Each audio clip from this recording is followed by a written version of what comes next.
Good morning प्यारे बच्चों।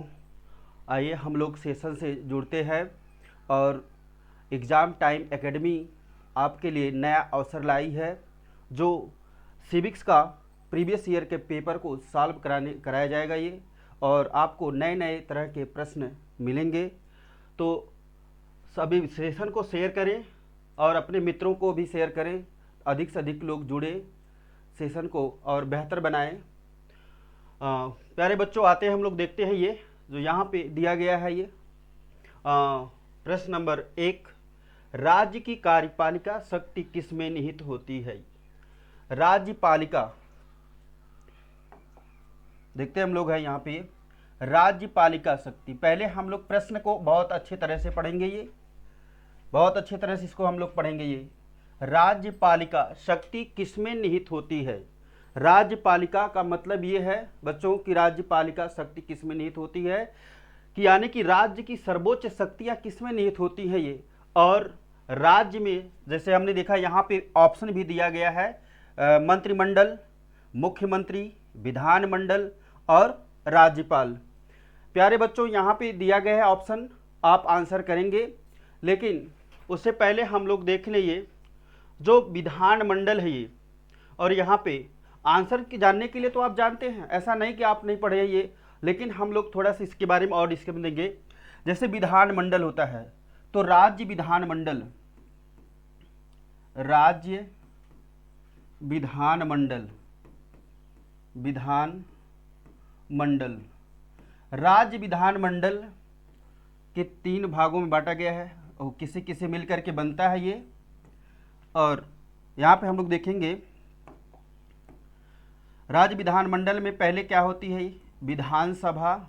क्या होती है प्यारे बच्चों? ये विधानसभा, विधानसभा, विधान परिषद, विधान परिषद,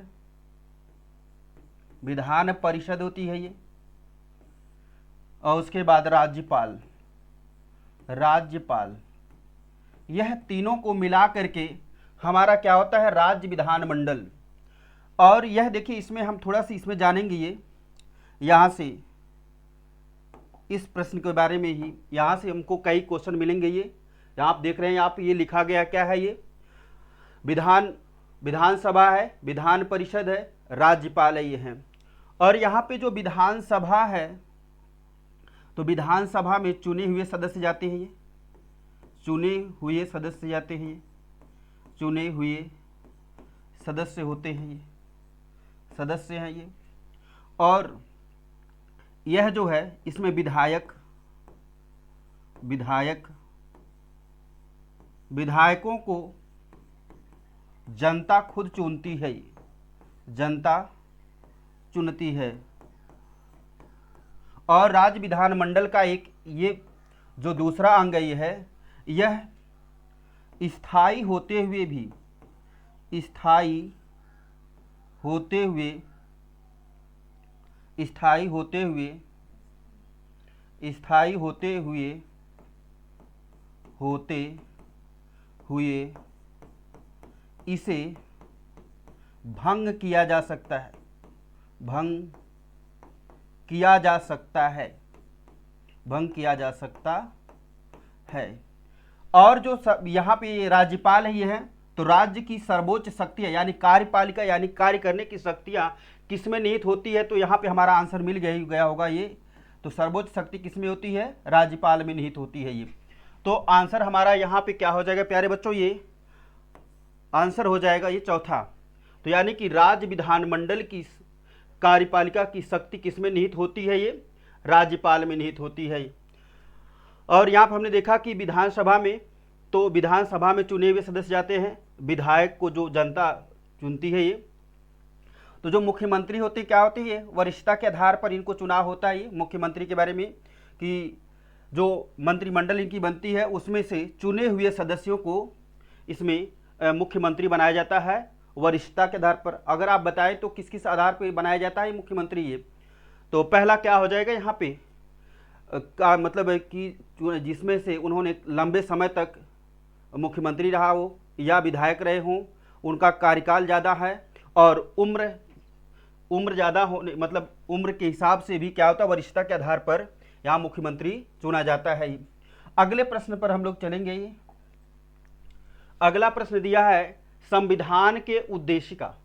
संविधान के उद्देशिका में समाजवादी पंथ निरपेक्ष किस वर्ष संशोधित कर जोड़ा गया था। ये बच्चों स्क्रीन पे प्रश्न नंबर 2 दिखाई दे रही है, आप आंसर करने का प्रयास करेंगे। ये लिखा है कि संविधान के उद्देशिका में समाजवाद और पंथ निरपेक्ष किस वर्ष संशोधित करके जोड़ा गया है। ये तो हम यहाँ पे देख रहे हैं कि उद्देशिका, जो भारतीय संविधान की जो उद्देशिका या प्रस्तावना, भारतीय संविधान की उद्देशिका या प्रस्तावना, जो प्रस्तावना है कि हम भारत के लोग भारत को संपूर्ण प्रभुत्व संपन्न समाजवादी पंथ निरपेक्ष लोकतांत्रिक गणराज्य बनाने के लिए उसके समस्त नागरिकों को सामाजिक आर्थिक राजनैतिक विचार अभिव्यक्ति विश्वास धर्म की उपासना की प्रतिष्ठा और अवसर की समानता, ये शब्दों के साथ हमारी प्रस्तावना है।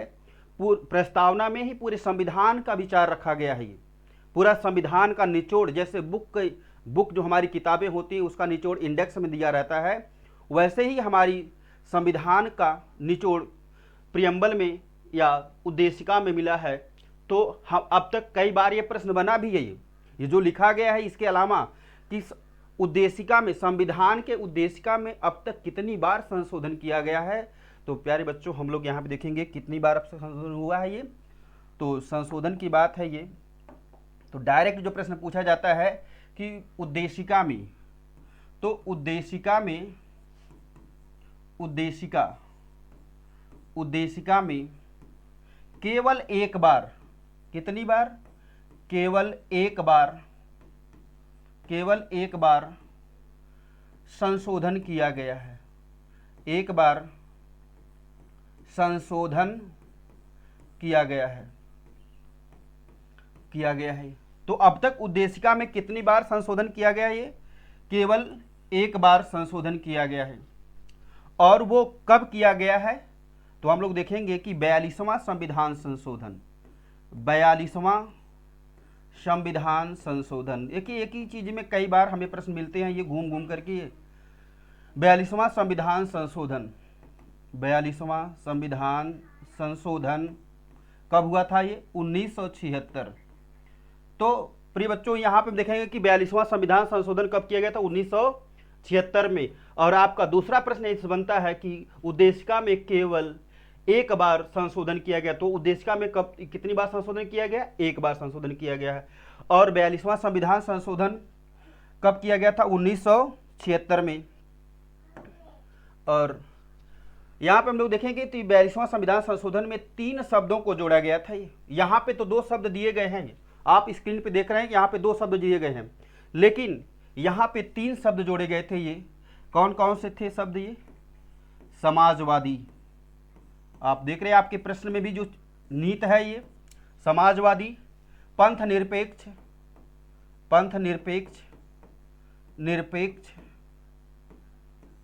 और अखंडता की बात की गई है। ये और तो अब यहाँ पे आपको शब्द मिल गया होगा ये कि यहाँ से तो आंसर हमें कंफर्म हो गया। ये आपके जो स्क्रीन पे दिया गया है प्रश्न, यहाँ पे दिया गया 1975, 1984, 1976, 1982। प्रिय बच्चों यहाँ पे दिया गया 42वां संविधान संशोधन कब? 1976 में।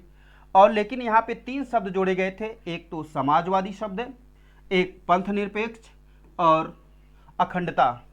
हम लोग अखंडता की बात करें तो हम जम्मू कश्मीर से लेकर के कन्याकुमारी और अरुणाचल प्रदेश से लेकर के गुजरात तक का पूरे अखंड भारत का निर्माण होता है।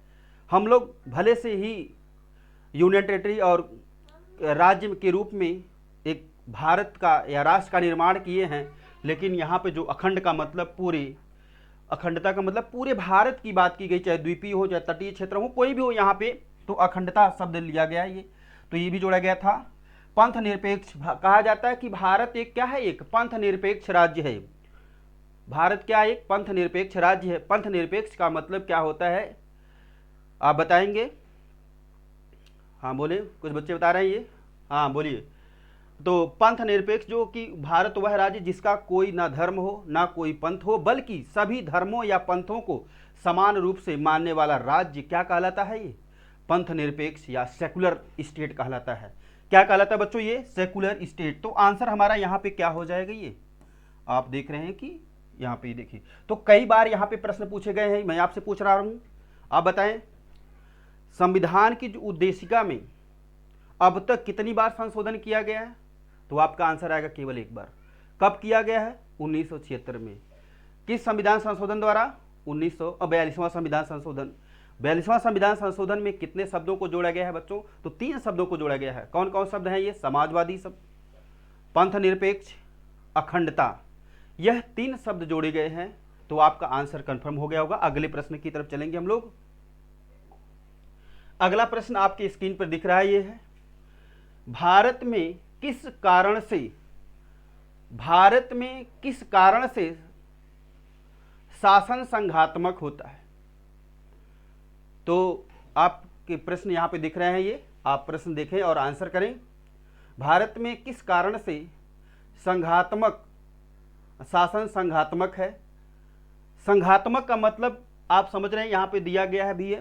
तो संघात्मक का मतलब क्या है? ये न्यायपालिका स्वतंत्र है,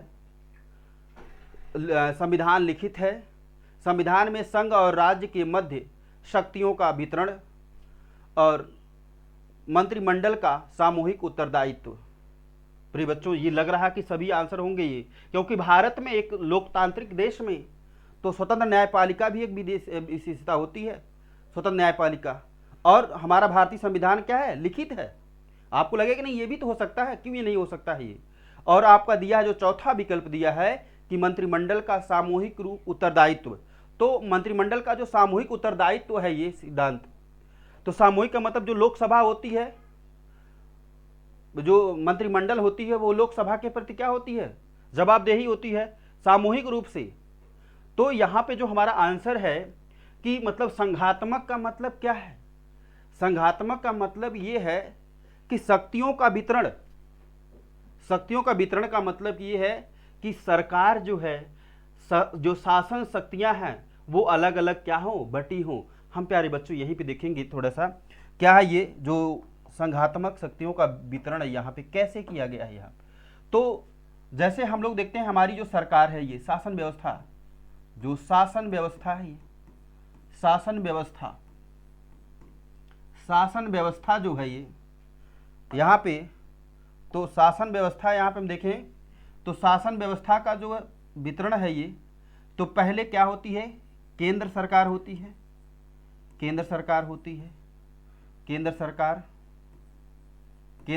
होती है। उसके बाद बच्चों क्या होता है उसका लेवल? राज्य सरकार होती है। उसके बाद हमारी स्थानीय सरकार होती है, स्थानीय सरकारें होती है। मतलब शासन व्यवस्था को चलाने के लिए सरकारी कहा जा सकता है ये। तो यहाँ पे जैसे केंद्र की सरकार का मतलब क्या होता है कि लोकसभा, राज्यसभा और राष्ट्रपति महोदय को मिलाकर के ये सब चीजें बनती है। तो अगर इसमें से अगर शक्तियों का जो शासन व्यवस्था बनाई गई है भारत में जो संघात्मक है, तो यह जो है केंद्र सरकार है, राज्य सरकार है, स्थानीय सरकारें हैं। हम लोग केंद्र सरकार पूरे भारत में शासन चलाती है, जैसे राष्ट्रपति महोदय हो गए, प्रधानमंत्री महोदय हो गए। तो पूरे देश का एक राष्ट्रपति होते हैं और एक क्या होते हैं? प्रधानमंत्री होते हैं।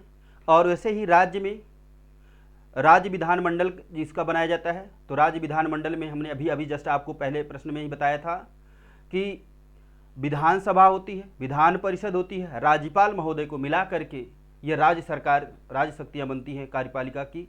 और जो नीचे हमारे 3 स्तर की जो सरकारें बनती है, ग्राम पंचायत, क्षेत्र पंचायत और जिला स्तरीय सरकारें बनाई जाती हैं शासन को चलाने के लिए। तो इस तरह से शक्तियों का वितरण होता है। अरे भाई सीधी बात हम लोग देख लें, भारत की छोड़े, हम लोग अपने घर के में कोई भी फंक्शन होता है तो अलग अलग विभाजन हो जाता है। कोई पानी चलाएगा, कोई मिठाई चलाएगा, कोई अलग प्रशासन देखेगा, कोई घर का कार्यभार देखेगा। तो इस तरह से ये जो है शासन का जो व्यवस्था का जो शक्तियाँ हैं, संचालन करने के लिए यहाँ पे वितरण कर दिया गया है। तो आंसर आपका क्या हो सकता है? ये आंसर थर्ड है। ये भारतीय संविधान विश्व का सबसे विशाल लिखित संविधान है। भारतीय संविधान विश्व का सबसे विशालतम लिखित संविधान है। यहाँ से एक प्रश्न और आपका तैयार हो जाएगा। यहाँ पे आप तो आंसर आप देख ही लिए हैं, लेकिन आंसर के साथ साथ थोड़ा सा और भी जाने हम लोग, क्योंकि रट्टू तोता वाला काम नहीं है यहाँ पे। देखिए, तो संविधान लिखित यानी विश्व का सबसे विशाल संविधान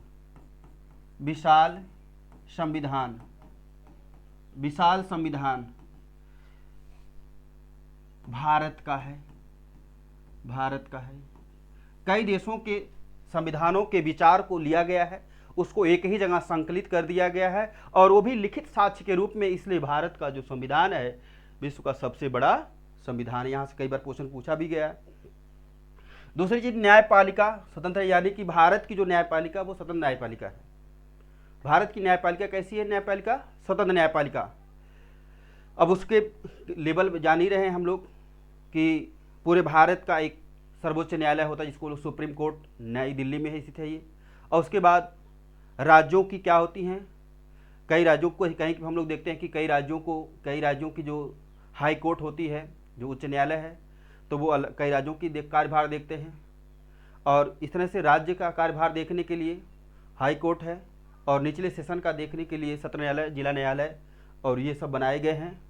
तो इस तरह से हमारी जो ये न्यायपालिका है कैसी है? स्वतंत्र न्यायपालिका है। तो यह जो भारत के शासन लोकतांत्रिक व्यवस्था का एक भी क्या है? एक स्वरूप दिखाई देता है। हम अगले प्रश्न की तरफ चलेंगे। बच्चों, यहाँ पे दिया गया है, देखिए कितना सुंदर प्रश्न है ये। सेशन को शेयर करें, एग्जाम टाइम एकेडमी से जुड़े, सेशन को शेयर करें, अपने मित्रों को बताएं कि अब सिविक्स का भी पेपर सॉल्व कराया जा रहा है ये, और समय निर्धारित कर दिया गया है ये।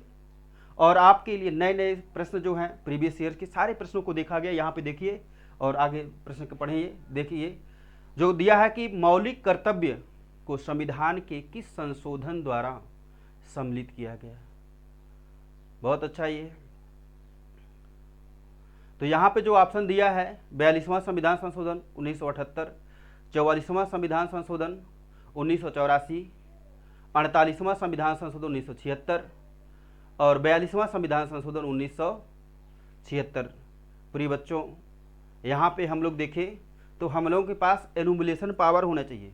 प्रश्न ना आते हुए भी हम आसानी से कर लेंगे ये, थोड़े सा अगर हमें जानकारी है तब। अगर जिस विद्यार्थी को एनुमुलेशन पावर है तो वो क्वेश्चन थोड़ा सा डाउट भी है तो भी कर लेंगे ये। यहाँ पे मौलिक कर्तव्य की बात की जा रही है। किसकी? ये मौलिक कर्तव्य। और बताया जा रहा है मौलिक कर्तव्य, आप बताइए 42वां संविधान संशोधन क्या 1978 में हुआ है? गलत। और ये जो 44वां संविधान संशोधन 1984 में, ये तो गलत है। ये 1978 में। देखिए कैसे सही करना है ये। तो 42वां संविधान संशोधन, इसको तो ये गलत है ये ऑप्शन की दृष्टि से। ये भी जो है क्या 44वां संविधान संशोधन, ये कब हुआ है? 1978 में। प्रिय बच्चों, कभी कभी हमारे प्रश्न से आंसर हमें तैयार होते कभी बहुत ज़्यादा ये। तो 44वां संविधान संशोधन कब? 1978 में ये। और यहाँ पे दिया है जो 42वां संविधान संशोधन, आंसर क्या होगा ये? 42वां संविधान संशोधन 1976 में। ये जो है मूल कर्तव्य को, क्या ये है? मूल कर्तव्य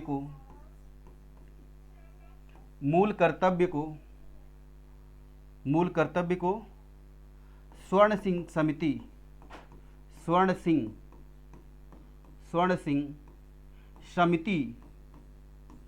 समिति के सिफारिश पर मूल संविधान में मूल कर्तव्य को जोड़ा गया है। जैसे नागरिकों को भारतीय संविधान में मूल अधिकार दिया गया है। मूल अधिकार जो है भाग 3 में, मूल अधिकार किसमें है? ये फंडामेंटल राइट्स। एक नागरिक के क्या अधिकार होते हैं वो तो बताया गया है। तो सरकार ने सोचा कि ऐसे कैसे काम चल सकता है, आप अपने अधिकारों की मांग करेंगे लेकिन कर्तव्य आपके भी तो कुछ पालन होने चाहिए।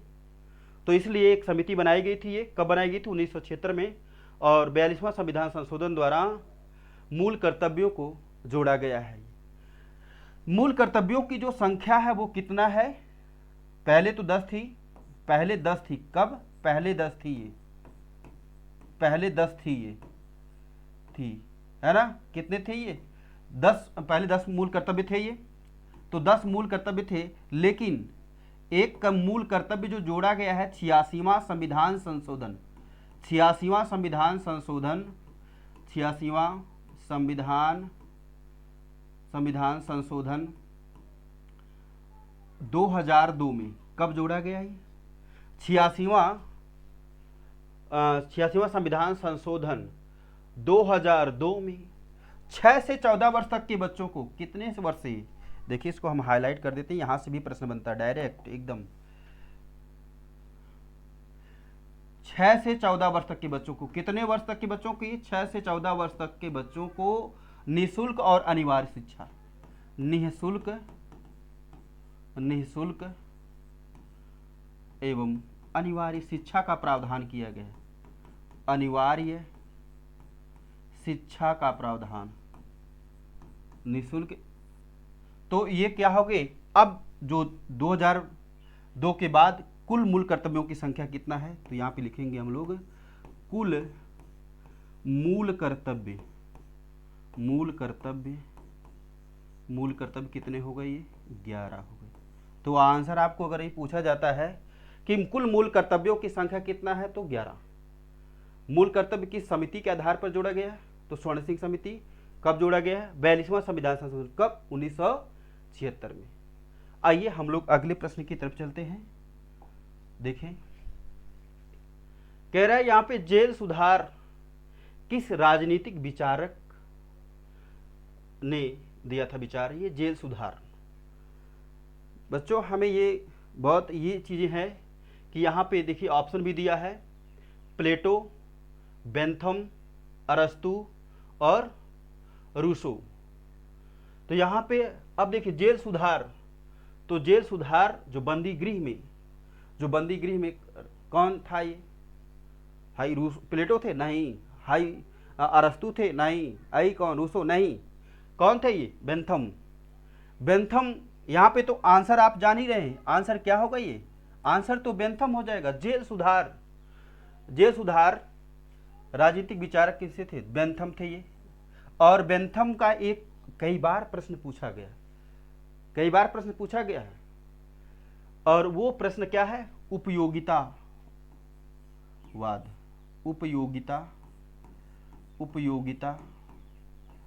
उपयोगितावाद है ना? यूटिलाइजेशन, क्या है ये? यूटिलाइजेशन, उपयोगितावाद का विचार किसने दिया है? बेंथम ने दिया है। और यहां पे देखिए बेंथम ने तो ये उपयोगितावाद का विचार दिया है, और जेल सुधार का विचार किसने दिया है? बेंथम ने दिया। तो हमारे यहाँ पे 2 प्रश्न तैयार हुए। इसके अलावा यहाँ पे कई बार ये चीजें पूछी गई हैं, आप देखें यहाँ पे अधिकतम लोगों के लिए अधिकतम सुख की बात, अधिकतम लोगों के अधिकतम सुख की बात, यानी कि कई बार ये पूछा गया कि अधिकतम लोगों के अधिकतम सुख की विचार किसने दिया है? आप तो यहाँ पे देखिए एक प्रश्न से 3 प्रश्न तैयार हो रहे हैं। तो अधिकतम लोगों के अधिकतम सुख की बात किसने दिया है? ये बेंथम ने दिया था ये। और देखिए हम यहाँ पे जो हमारे प्लेटो साहब हैं ये, तो प्लेटो साहब की कुछ रचनाएं हैं ये, तो यहाँ पे हम लोग इनको देख लेते हैं। तो प्लेटो की जितनी सभी रचनाएं हैं ये, प्लेटो की सभी रचना की शैली में कई बार ये पूछा गया है, सभी रचना की शैली में है ये। प्लेटो जाकर के चौराहे पे मार्केट में जहाँ पे 10 लोग एकत्रित हो जाते थे, वो क्या करते थे? लोगों से बातें करते थे। क्या करते थे ये? बातें करते थे। बात संवाद मतलब कि तर्क वितर्क के बाद आंसर निकालते थे ये। तो इनकी सभी रचनाएं किस पर हैं? ये कई बार प्रश्न पूछा गया है ये टीजीटी में पूछा गया था, कई बार आया है, पीजीटी में भी पूछा गया है ये। तो इस तरह से ये देखिए, तो सभी रचनाएं संवाद शैली में है। किस शैली में? देखिए हमें यहाँ पे देखना है ये संवाद शैली में। किस शैली में? ये संवाद शैली, डायलेक्टिकल थियरी, संवाद शैली में लिखा गया है ना। तो यहाँ से पहला ही प्रश्न यहाँ बन जाता है कि प्लेटो की सभी रचनाएं किस शैली में लिखी गई है। ये तो जो प्लेटो की सभी रचनाएं जो है किस शैली में लिखी गई हैं? तो संवाद शैली में। किस में लिखी गई हैं? ये संवाद शैली में लिखी गई हैं। और इनकी प्रमुख रचनाएं क्या है? ये अब रचनाओं को देख लेते हैं हम लोग। यहाँ पे देखिए कई बार ये प्रश्न पूछा गया है यहाँ से रचनाओं से इनके। जैसे इनकी रचना है द रिपब्लिक, कई बार द रिपब्लिक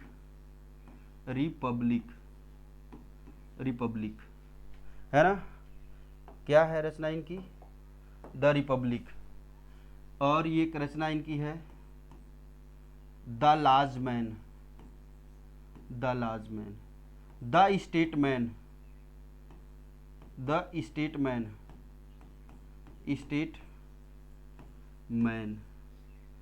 और इसके अलावा भी इनकी रचनाएं हैं। तो द रिपब्लिक इसकी रचना है, ये भी संवाद शैली में लिखी गई है। लाज ये भी उसी में लिखी गई है। और स्टेटमैन जो लिखा गया ये है। और इसके अलावा इनकी है नीटो है ना। कई बार रचनाएं पूछी गई हैं इनकी। तो जो रचनाएं हैं प्लेटो की, अच्छा एक चीज़ और हम लोग यहाँ पर थोड़ा सा जोड़ लेते हैं कि द लाज में कई बार प्रश्न पूछा गया है कि द लाज वो किस विचार क्या लिखा गया है, मतलब किस आधार पर लिखा गया है ये है। तो यहाँ पे हम लोग देख लेते हैं कि यहाँ पे थोड़ा सा एक, यहाँ पे देखिए प्लेटो की प्रमुख रचनाएं। तो प्लेटो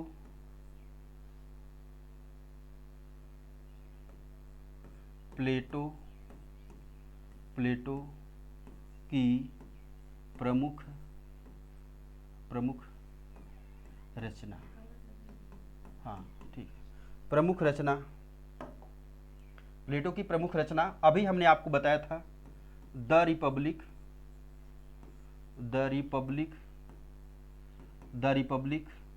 द लाजमैन। अभी हमने चर्चा किया कि द लाजमैन जो है किस पर लिखा गया है। ये लाजमैन, तो लाजमैन जो है आदर्श शासन प्रणाली पर लिखा गया। पूछा गया एक प्रश्न, ये आदर्श शासन प्रणाली पर लिखा गया। ये शासन प्रणाली पर लिखा गया। बच्चों कई बार ये प्रश्न पूछा गया द लाजमैन किस पर लिखा गया? ये आदर्श शासन प्रणाली पर लिखा गया है। द स्टेटमैन, अभी हमने रचना देखा ये द स्टेटमैन, द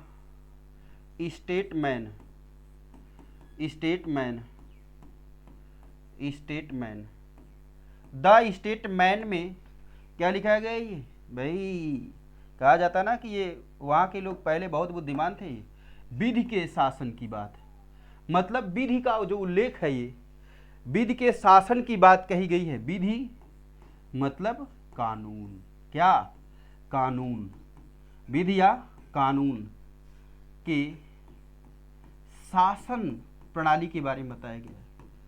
शासन प्रणाली पर रचनाएं लिखी गई है, शासन प्रणाली पर रचनाएं लिखी गई हैं, है ना। और इसके अलावा है मीनो है, अब आगे देखेंगे हम लोग। मीनो है रचना प्लेटो की है। मीनो है, फाइडो है, मीनो हो गया ये, फाइडो हो गया, अपोलॉजी हो गया,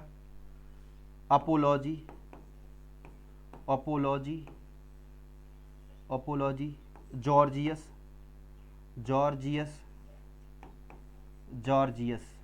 ये प्रमुख रचनाएं जो आपको मेन रचनाएं जो है। द रिपब्लिक, कई बार प्रश्न पूछा गया कि द रिपब्लिक रचना किसकी है? प्लेटो की है। द लाज किसकी है? प्लेटो की है। किस प्रणाली पर आधारित ये है? तो आदर्श शासन प्रणाली पर आधारित है। द स्टेटमैन किस पे है? विधि के कानून के शासन प्रणाली है, विधि या कानून के शासन प्रणाली पर है। मीनो है और फाइडो है, अपोलॉजी है, जॉर्जियस है और रचनाएं हैं ये, ठीक है। तो सॉक्रेटिस डायलॉग भी है, सुकरात का डायलॉग, लिख लीजिए इसको, ये सुकरात का डायलॉग, सुकरात का डायलॉग, डायलॉग ये हमने कहा ना कि ये संवाद शैली में सब रचना इनकी है। ये प्लेटो की रचना किसमें? संवाद शैली में। प्रिय बच्चों बहुत अच्छा लगता है ये इनकी बातें लिख पढ़ करके। ये संवाद शैली, किस शैली पर? ये संवाद शैली पर। हम अगले प्रश्न की तरफ चलेंगे। और हमने देखा कि जो अरस्तु हैं, अरस्तु साहब, अरस्तु की भी कुछ प्रमुख रचनाएं हैं, है ना। तो लेकिन जैसे आप तो आंसर जान ही गए, लेकिन जैसे प्लेटो ने संवाद शैली पे लिखा है रचनाएं, वैसे ये स्वदेशात्मक, स्वदेशात्मक, देशात्मक, शात्मक, शात्मक शैली पर। ये क्या होती है भाई, पहले ये भी तो जानना जरूरी है। स्वदेशात्मक शैली क्या है कि साधन का पता ही नहीं और हमें परिणाम पर खूब कल्पना करते हैं कि हम नौकरी पा जाएंगे तो 4 व्हीलर खरीदेंगे, ज़मीन खरीदेंगे, ये खरीदेंगे, सुख सुविधा के बारे में बात करें, पता भी नौकरी मिली ही नहीं। ये कहते हैं कि हमारे मन में पहले ही परिणाम के बारे में चर्चा आती है, लेकिन ये सब क्या है। तो इनके दो स्वदेशात्मक शैली के बारे में यहाँ पे कई बार प्रश्न पूछा गया है। अरस्तु के जो विचार हैं वो किस शैली पर लिखे गए हैं? स्वदेशात्मक शैली पर। ये इनकी प्रमुख रचना क्या है? इनकी प्रमुख रचना देखिए, ये पॉलिटिक्स है ना, पॉलिटिक्स, पॉलिटिक्स, पॉलिटिक्स, पॉलिटिक्स किसकी रचना है ये? और इसके अलावा टॉपिक्स, ये टॉपिक्स है, ये टॉपिक्स है, और पोएटिक्स है, ये पोएटिक्स है, पोएटिक्स है। और कोई रचना आप बताएं, आप भी बताइए कुछ, तभी तो देखे तो पता तैयारी है, एग्जाम सामने है, तो आप केवल रिवीजन का ये टाइम है। और लेकिन आप भी बताइए कुछ रचनाओं के।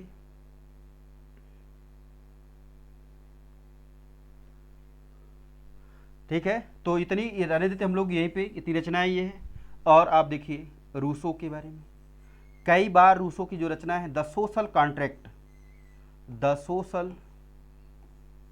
Social contract, contract, the social contract किसी रचना है, कई बार पूछा गया है। ये कितनी रचना है? तो रूसो की रचनाएं हैं। तो प्रिय बच्चों आगे हम अगले प्रश्न पर चलेंगे। ये अगला प्रश्न हम लोग देखेंगे। ये लिखा गया है, आप वहां पर देखिए, हांस ने लिखी, हाफ्स ये है। ये कौन है? हाफ्स महोदय है। ये देखिए यहां पे प्रश्न बहुत अच्छा है, लेकिन हाफ्स को जाना ज्यादा किस लिए? पूछा कि हाफ्स की किस पुस्तक ने उसे अमर बना दिया।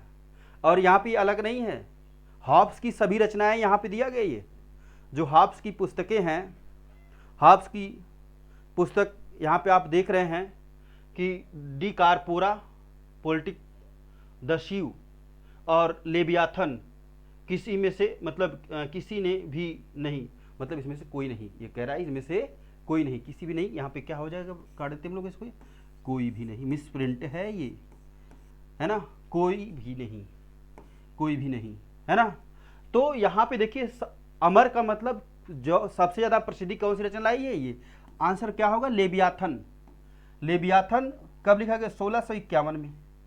कब रचना ये प्रकाशित हुई थी? 1651 में।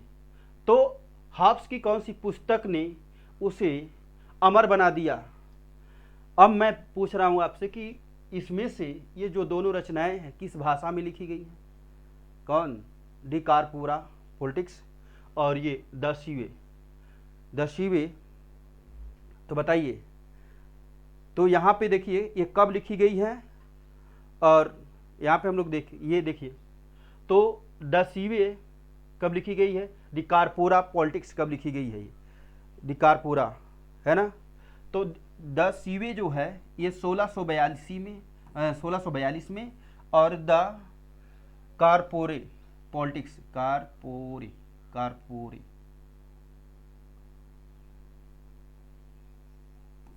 ये है कारपोरे पॉलिटिक्स, है ना, ये मात्रा है, पोलिटिको नहीं है, पॉलिटिक्स ये होगा यहाँ पे, इसको हटाते हम लोग हैं।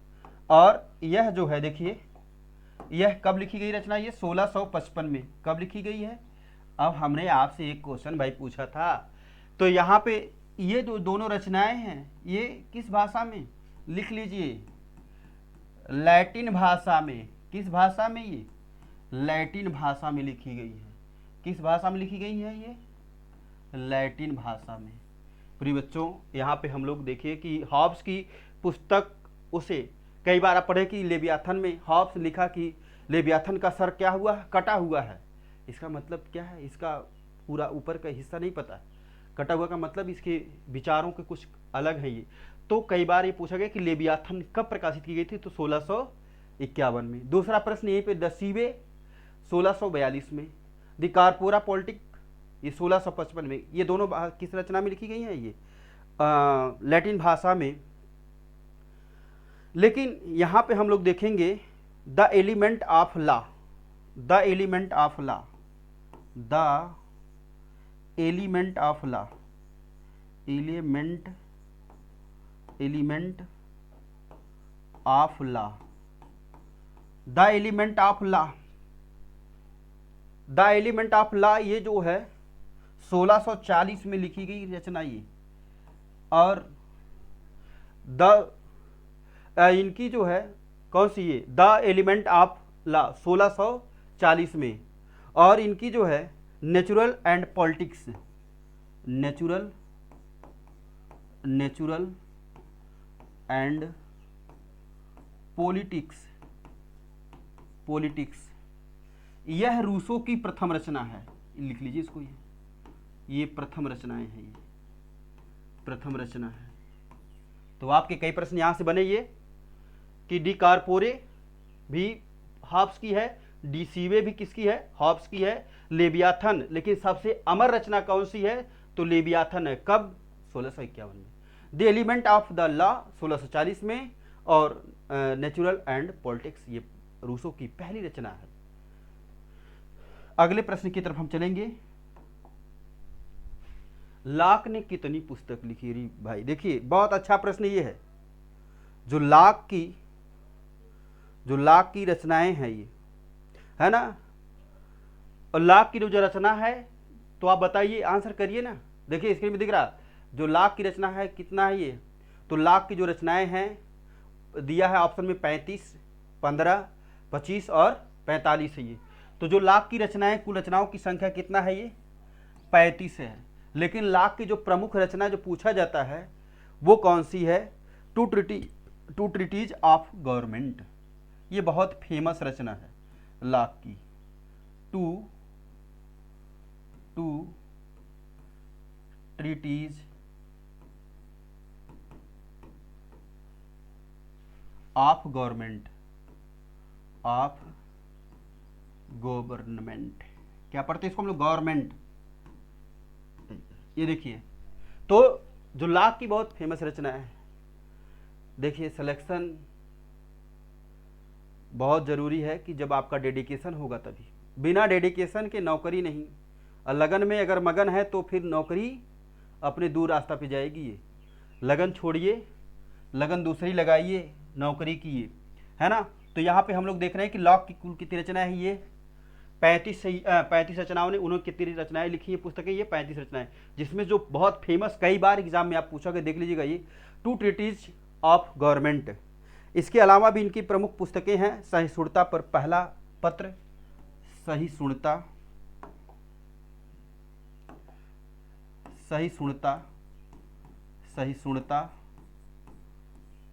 पर पहला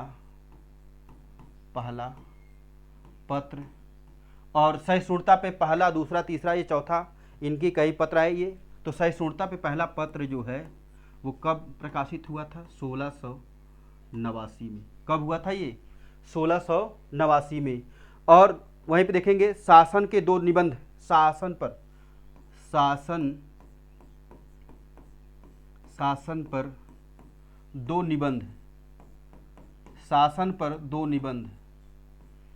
दो निबंध कब, 1690 में। कब लाए गए थे इन्होंने, और कैरोलिना के संविधान के मूल तत्व, कैरोलिना या कैरोलिना लिखा है, तो यहाँ पे हम लोग क्या देखेंगे, ये कैरोलिना के संविधान के मूल तत्व कब लाए गए प्यारे बच्चों? ये 1642 में। कब लाए गए थे ये? 1642 में। तो यहाँ पे इसके साथ ले लें, नोट डाउन कर लें, सेशन को शेयर करें। एग्ज़ाम टाइम एकेडमी को आपका लाइक और सब्सक्राइब हमारा क्या होगा, उत्साहवर्धन का काम करेगा। प्यारे बच्चों, अपने दोस्तों को भी शेयर करें ये, और सेशन को आगे हम लोग देखते हैं। कह रहा कि संयुक्त राष्ट्र संघ के कुल कितने अंग हैं? संयुक्त राष्ट्र संघ के कुल कितने अंग हैं, ये है ना। तो हम लोग देख रहे हैं कि संयुक्त राष्ट्र संघ के प्रमुख अंग, है ना। तो जो संयुक्त राष्ट्र संघ के प्रमुख अंग हैं, यहाँ पे तो आंसर आपको मिल जाएगी, लेकिन थोड़ा सा हम इसके इतिहास के बारे में बताए जानेंगे ये कि संयुक्त राष्ट्र संघ का इतिहास क्या है। क्योंकि कई भी बार पूछा कि जो अटलांटिक चार्टर है क्या है ये, या आप देखेंगे कि संयुक्त राष्ट्र संघ के जो विचार हैं किस चार्टर से लिए गए हैं और कब लिए गए हैं, ये भी पूछा है। तो ये जो प्रश्न है ये तो छोड़िए, इसके अलावा कई प्रश्न आपके भी क्या करेंगे, बहुत बेहतर होंगे। यहाँ से आप सेशन को शेयर करें, एग्ज़ाम टाइम का उत्साहवर्धन करें, लाइक करें, शेयर करें। प्यारे बच्चों, आपका लाइक और सब्सक्राइब शेयर हमारा क्या होगा, ये उत्साहवर्धन होगा, जिससे एकेडमी क्या है आपके प्रति डेडिकेशन है। वैसे आप अपने प्रति हैं, हम लोग आपके प्रति डेडिकेशन है करते हैं। ये देखिए, तो यहाँ पे संयुक्त राष्ट्र संघ, तो यहाँ पे हम लोग जोड़ेंगे इसको कि संयुक्त राष्ट्र संघ के निर्माण का इतिहास, संयुक्त राष्ट्र संघ के निर्माण का इतिहास।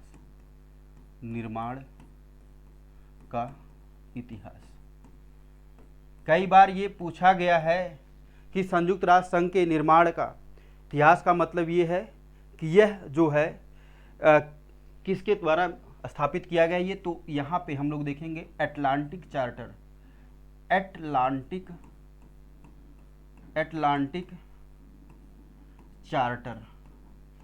और अटलांटिक चार्टर फिर बच्चों कब लाया गया था, ये 1942 में। कब लाया गया था ये अटलांटिक चार्टर? 1942 में ये। और इसके अलावा कई बार ये भी पूछा गया है, संयुक्त राष्ट्र संघ के निर्माण के लिए जो सम्मेलन का आयोजन किया गया था वो कौन सा था और कब किया गया था। तो निर्माण के लिए सम्मेलन तो 1943 में, हम लोग डायरेक्ट देते हैं यहाँ से, ये 1943 में तेहरान में सम्मेलन का आयोजन किया गया है। तो 1943 में तेहरान में सम्मेलन के आयोजन के दौरान इसका क्या किया गया था, ये निर्माण किया गया था ये। लेकिन बात ये आती है कि संयुक्त राष्ट्र संघ का विचार किसने दिया था ये। कई बार प्रश्न आपके बने ये, संयुक्त राष्ट्र संघ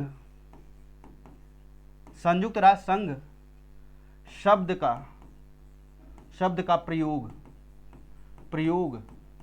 किसने किया है? वुडरो विल्सन साहब। कौन? वुडरो विल्सन कहाँ के थे? अमेरिकी राष्ट्रपति थे। क्या थे ये? अमेरिकी राष्ट्रपति। क्या थे ये? अमेरिकी राष्ट्रपति थे ये। तो आप देख रहे हैं कि जो संयुक्त राष्ट्र संघ के निर्माण का इतिहास अटलांटिक चार्टर 1942 के दौरान किया गया था। तेहरान में 1943 में एक सम्मेलन का आयोजन किया गया, उसी में इसका क्या किया गया था, ये निर्माण किया गया था। और कई बार ये जो प्रश्न बना है कि संयुक्त राष्ट्र संघ का शब्द पहली बार किसने दिया था, तो वो वुडरो विल्सन। और वुडरो विल्सन कहाँ के राष्ट्रपति थे? ये अमेरिकी राष्ट्रपति थे ये। अब यहाँ पे प्रश्न बनता है कि संयुक्त राष्ट्र संघ के कितने अंग हैं, है ना। तो संयुक्त राष्ट्र संघ के अंग आप देख रहे हैं, आंसर करिए कितना होगा आंसर यहाँ पे, ये होगा 6। संयुक्त राष्ट्र संघ के कितने अंग हैं, ये 6 अंग हैं ये, और 6 अंगों के नाम देख लेते हैं हम लोग यहीं पे, ये 6 अंग हैं। और देखिए वो अंग में पहला हम लोग क्या रखते हैं, अंतर्राष्ट्रीय न्यायालय। चलिए अंतर्राष्ट्रीय अंतर्राष्ट्रीय अंतर्राष्ट्रीय न्यायालय, हाँ ठीक, अंतर्राष्ट्रीय न्यायालय और सुरक्षा परिषद, सुरक्षा परिषद, सुरक्षा परिषद, महासभा, महासभा, सचिवालय, सचिवालय, न्यासपीठ, न्यास परिषद जिसको हम लोग ट्रस्टीशिप कहते हैं, ट्रस्टीशिप काउंसिल परिषद, और जो छठवां है सामाजिक, सामाजिक एवं आर्थिक, आर्थिक, सामाजिक और आर्थिक, सामाजिक और आर्थिक परिषद, सामाजिक और आर्थिक परिषद। अब हम लोग अगले प्रश्न की तरफ देखेंगे। ये अब देखिए कह रहा राज्य के कार्यों की परंपरागत विचार, विचारधारा के अनुसार अनिवार्य एवं ऐच्छिक 2 भागों में बांटा गया है, लेकिन वर्तमान समय में राज्य की अवधारणा के अनुसार अनिवार्य और ऐच्छिक का भेद समाप्त है तथा समस्त कार्य अनिवार्य ही है। ऑप्शन दिया गया है, ये हम पीछे रही है, देखिए दिया है लोक कल्याणकारी राज्य, लोकतांत्रिक राज्य, अनिवार्य सेवा राज्य, आदर्श राज्य। इसमें तो यह कौन बात कही है कि आदर्श राज्यों की परंपरागत विचारधारा के अनुसार अनिवार्य एवं ऐच्छिक 2 भागों में बांटा गया। वर्तमान समय में राज्य की ये विचार पूछा गया ये, और ये राज्य की अवधारणा के अनुसार अनिवार्य और ऐच्छिक का भेद समाप्त कर दिया गया। जो अनिवार्य और ऐच्छिक में जो भेद है, तो यानी कि वेलफेयर की बात किया जा रहा है ना, यहाँ पे ये पब्लिक वेलफेयर की बात किया जा रहा है। जो राष्ट्र, जो राज्य है, जो हमारे यहाँ भी देखेंगे हम लोग संविधान की बात अगर करें तो जो लोकतांत्रिक देश हमारा भारत है, ये है, यहाँ पे क्या है, हमारे यहाँ जो राज्य के नीति निर्देशक तत्व हैं उसको क्या कहा जाता है, लोक कल्याणकारी राज्य की विचारधारा कहा जाता है। तो वो विचार कौन सा, ये तो है ये विचार है यहाँ से। ये लोकतांत्रिक देश आप लोग, हम लोग जानते हैं जहाँ भारत है, जनता की जो इसमें क्या होती है, सर्वोच्च शक्तियाँ निहित होती है। तो सर्वोच्च शक्तियाँ किसमें निहित होती हैं, जनता में, जनता में, जनता में सर्वोच्च शक्ति निहित होती है, सर्वोच्च शक्ति, सर्वोच्च शक्ति निहित होती है। तो आंसर हमारा क्या होगा, ये कल्याणकारी राज्य की। अगले प्रश्न की तरफ हम लोग देखेंगे। यह कथन किसका है कि स्वतंत्रता और समानता ना तो एक दूसरे के विरोधी हैं और ना ही एक आदर्श के 2 रूप हैं। तो यहाँ पे हम लोग देखेंगे ऑप्शन भी दिया है, परेटो, हर्बर्ट डीन, मैटलैंड और डेविड ह्यूम। तो कह रहा कि किसका विचार है कि स्वतंत्रता और समानता ना तो एक दूसरे के क्या हैं, विरोधी हैं, और ना ही पृथक एक आदर्श रूप के 2 रूप हैं। तो यहाँ पे जो आंसर होगा ये क्या होगा, हर्बर्ट डीन है। तो यहाँ पे हर्बर्ट डीन हो गई ये। तो हम लोग देखेंगे कि स्वतंत्रता और समानता, यानी कि स्वतंत्रता और समानता का परस्पर विरोधी विचार है, इसका समर्थन किसने किया, कई बार क्वेश्चन पूछा गया है। स्वतंत्रता, यहाँ पे देखेंगे स्वतंत्रता, स्वतंत्रता एवं समानता, समानता परस्पर विरोधी हैं, विरोधी हैं। इस विचारधारा के समर्थक कौन कौन है। तो कई बार ये पूछा गया है। भाई देखिए हम लोग जनरल व्यू से ऊपर पढ़े तो उससे कोई मतलब नहीं है, ठीक है। तो इस तरह से हमें नहीं पढ़ना है, लेकिन कौन कौन है ये, यह विचार किसने दिया है। तो यह जो विचार जो है, तो हम लोग देखेंगे लॉर्ड एक्टन, किसने दिया है ये, लॉर्ड एक्टन। कौन दिया है ये लॉर्ड एक्टन, एक्टन ने दिया है। फ्रीडमैन ने दिया है, Friedman Friedman, Lord Acton Friedman, de Tocqueville, de Tocqueville और डी टाकबिली हो गए, मिचेल्स हो गए, परेटो हो गई है, मिचेल्स हो गई है, मिचेल्स है, परेटो है, परेटो है, परेटो है। यह लोग इन्होंने बताया कि समानता, स्वतंत्रता और समानता परस्पर विरोधी हैं, लेकिन यहाँ पे क्या है कि एक दूसरे के विरोधी हैं और ना ही पृथक एक आदर्श राज्य का दो स्वरूप है। तो वो ये बात किसने, हर्बर्ट डी ने कहा था, जो ऊपर का विचार है। लेकिन यह जो विचार किसने दिया, कई बार प्रश्न आपके पूछे गए हैं कि स्वतंत्रता एवं समानता परस्पर क्या है, विरोधी हैं। अगले प्रश्न की तरफ हम लोग चलेंगे। ये अगला प्रश्न है कि किस विचारक के लिए धर्म और राजनीति अलग अलग नहीं है। अरे भाई, हमारे राष्ट्रपिता महात्मा गांधी जी का यह विचार है, आप पढ़ करके समझिए। उन्होंने धर्म और राजनीति को अलग अलग नहीं माना है, धर्म को राजनीति से जोड़ करके देखा है। और यह विचार किसका है? ये महात्मा गांधी जी का है। यह विचार किसका ये है? महात्मा गांधी का है। गांधी जी के और एक विचार हैं। उन्होंने कहा कि यदि साधन और साध्य, बहुत बड़ी चीज इन्होंने कहा है, ये साधन एवं साध्य दोनों पवित्र होने चाहिए, दोनों पवित्र होने चाहिए, तभी हम अपने लक्ष्य को प्राप्त कर सकते हैं, तब हम अपने लक्ष्य की प्राप्ति कर सकते हैं, अपने लक्ष्य की प्राप्ति कर सकते हैं, है ना।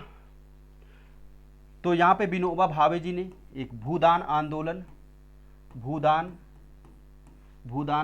चलाया था। इन्होंने भूदान आंदोलन, है ना, भूदान आंदोलन चलाया था। और जयप्रकाश नारायण जी का संपूर्ण क्रांति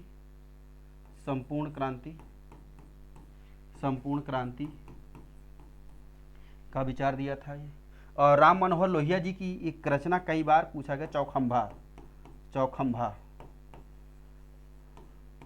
राम मनोहर लोहिया जी की कौन सी रचना? चौखंभा। तो आप यहीं पे देख रहे हैं कि कई प्रश्न आपके तैयार हो रहे हैं। आप इसको स्क्रीनशॉट ले लें, हम आप साइड में जा रही आप स्क्रीनशॉट लें और आगे की प्रश्नों की तरफ हम लोग बढ़ेंगे। ये अब कह रहा है, मनु द्वारा प्रतिपादित राज्य की उत्पत्ति के दैवीय सिद्धांत में राजा को किसके अधीन माना गया है? ये जो है मनु प्रकृति विचारधारा के हैं, ये प्राकृतिक सिद्धांतों को मानते हैं। ये कहते हैं कि जो राज्य है ईश्वर द्वारा बनाई गई संपत्ति है, और जो राजा है ईश्वर द्वारा भेजा गया क्या है, दूत है। और जो जनता है उसके अधिकारों के मानने के, अगर मानती है तो ठीक है, नहीं तो दंड देने का, और दंड दिया जाता है तो उसको भोगने का भी अधिकार है। ये किसने कहा था? ये प्राकृतिक सिद्धांत में बात बताई गई थी। ये तो आंसर क्या होगा? ये ईश्वर के अधीन। तो ऑप्शन दिया है प्रजा के अधीन, नैतिकता के अधीन, धर्म के अधीन। नहीं, आंसर क्या होगा? ये ईश्वर के अधीन। मतलब दैवीय सिद्धांत का मतलब यही है कि जो राजा है वो ईश्वर द्वारा बनाया गया क्या है, एक संतान है, और वह राज्य पर शासन कर सकता है, ऐसा दैवीय सिद्धांत में बताया गया। अगले प्रश्न की तरफ हम लोग चलेंगे। रूसों के सामान्य इच्छा जनरल विल का तात्पर्य है, देखिए यहां पे दिया गया है, आप प्रश्न देख रहे हैं ये कि रूसों के सामान्य इच्छा का यानी जनरल विल का तात्पर्य है जनमत का मतलब अधिकतम लोगों के हित की, वह समस्त समुदाय के हितों में, और वह जो राजा के हितों में। तो आंसर करेंगे रूसों का जो सामान्य इच्छा का सिद्धांत है। यहाँ से तो एक प्रश्न ये बन गया है, सामान्य इच्छा का सिद्धांत किसने दिया था? रूसों ने दिया था। एक प्रश्न तैयार यहाँ से। रूसों के विचार, रूसों ने क्या किया था? सामान्य जनरल विल की बात, सबके हित की बात कही जा रही थी। तो यहाँ पे क्या लिखा है बताइए ना आंसर, ये क्या है? ये वह जो समस्त समुदाय के हितों की बात, मतलब उसमें कोई छोटा बड़ा नहीं बल्कि सबके लिए समान हित की बात कही जा रही थी। आइए हम लोग अगले प्रश्न की तरफ देखेंगे। अब यहाँ पे देख रहे हैं कि लोकपाल और लोकायुक्त पदों की स्थापना संसद ने किस वर्ष अधिनियम पारित कर मतलब की थी। पारित अधिनियम कब पारित किया गया था, ये किया गया था। चलिए हम लोग यहाँ पे बना लेते हैं भाई, मिसप्रिंट है तो टाइपिंग एरर है। तो यहाँ पे देख रहे हैं कि हम लोग लोकपाल और लोकायुक्त पद की जो तो ऑप्शन दिया है 1958, 1965, 1960 और 1969। तो प्रिय बच्चों आप आंसर करने का प्रयास करें। ये आंसर क्या होगा, ये 1965। 1965। और लोकपाल और लोकायुक्त का जो विचार है ये पहले भारत का कौन सा राज्य अपनाया था, तो महाराष्ट्र ने। तो लोकपाल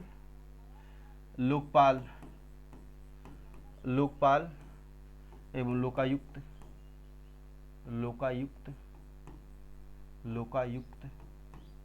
के पदों का सृजन महाराष्ट्र में पहली बार किया गया था। महाराष्ट्र में पहली बार किया गया था। अगले प्रश्न की तरफ हम लोग चलें। देखिए कह रहा निम्नलिखित में से कौन सी विशेषता फांसीवाद में पाई जाती है। कह रहा कि निम्नलिखित में कौन सी विशेषता फांसीवाद में पाई जाती है। तो प्रजातंत्र का विरोधी, फांसीवाद प्रजातंत्र विरोधी। अच्छा फिर दिया क्या है, राज्य को साधन मानता है, समाजवाद को पोषक, अंतर्राष्ट्रीय शांति का अग्रदूत। तो जो फांसीवाद है वह लोकतंत्र को नहीं स्वीकार करता था। फांसीवादी जो विचारधारा के लोग थे, तो इसकी तो पहली हमारे आंसर क्या हो जाएगी ये। तो यहाँ पे ये विरोध, तो फांसीवाद का अर्थ क्या होता है, लकड़ी का गट्ठर, लकड़ी का मतलब समूह, लकड़ियों का समूह कह देते हैं हम लोग इस तरह से ये कि लकड़ियों का समूह।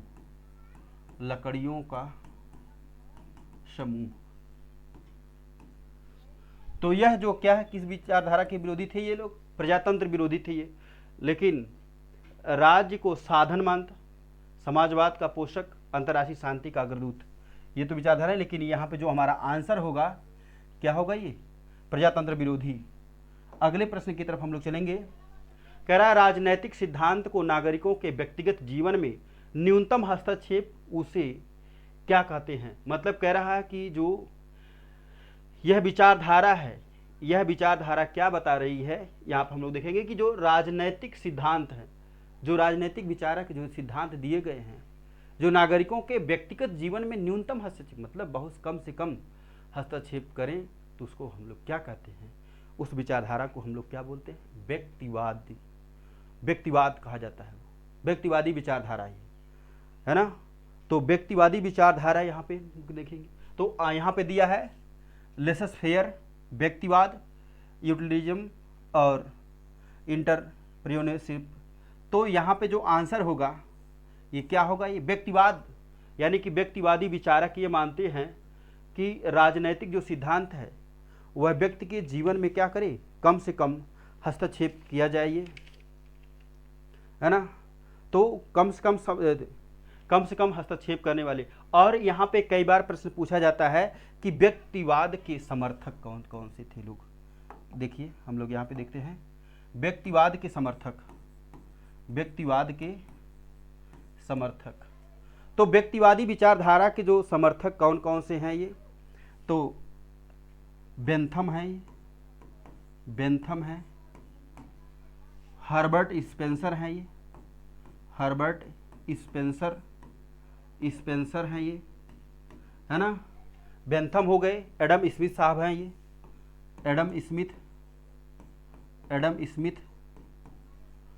स्मिथ साहब हो गए ये, तो बेंथम हो गए, हर्बर्ट स्पेंसर हो गए ये, और लाक हैं, है ना, लाक कौन हो गई ये, लाक, और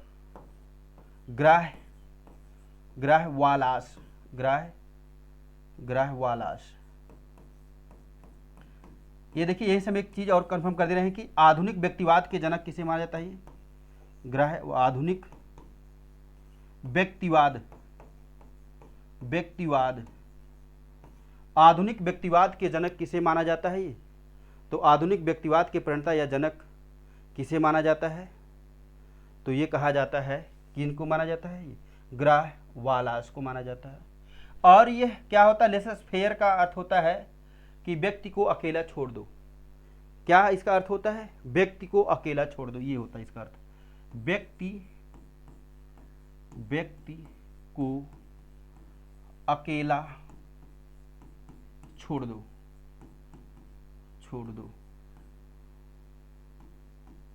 व्यक्ति को कैसा छोड़ना है? अकेला। अगले प्रश्न की तरफ हम लोग चलेंगे। ये अगला प्रश्न देखेंगे, यदि राज्य सरकार राज्य के नीति सिद्धांतों का क्रियान्वयन नहीं करती है तो उसे पालन कराने के लिए, देखिए क्या है ये, कह रहा कि यदि राज्य सरकार राज्य के नीति सिद्धांतों का पालन सिद्धांतों का क्रियान्वयन नहीं करती है तो उसे पालन कराने के लिए कौन बाध्य कर सकता है?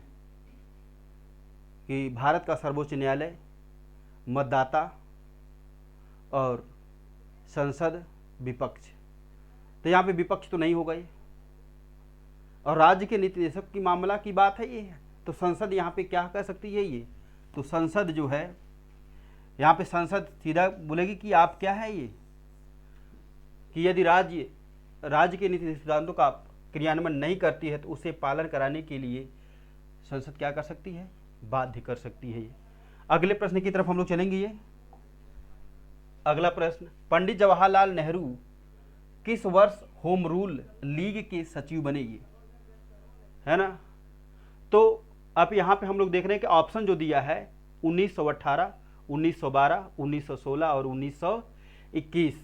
और हमारा अगर आंसर ऐसे हम लोग देख ले, अगर हमें होम रूल का जो विचार है, होम रूल लीग का जो विचार है,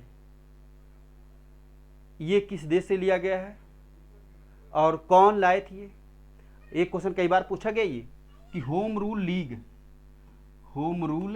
लीग का यह विचार किस देश से लिया गया है? प्रिय बच्चों, हम लोग देख लेंगे जो आंसर, तो अभी आप जान जाएंगे क्या होगा इसका। ये होम रूल लीग का जो है विचार आयरलैंड से लिया गया है। कहाँ से लिया गया है? आयरलैंड से। कहाँ से लिया गया है ये? आयरलैंड से लिया गया है। और भारत में होम रूल लीग, भारत में होम रूल लीग,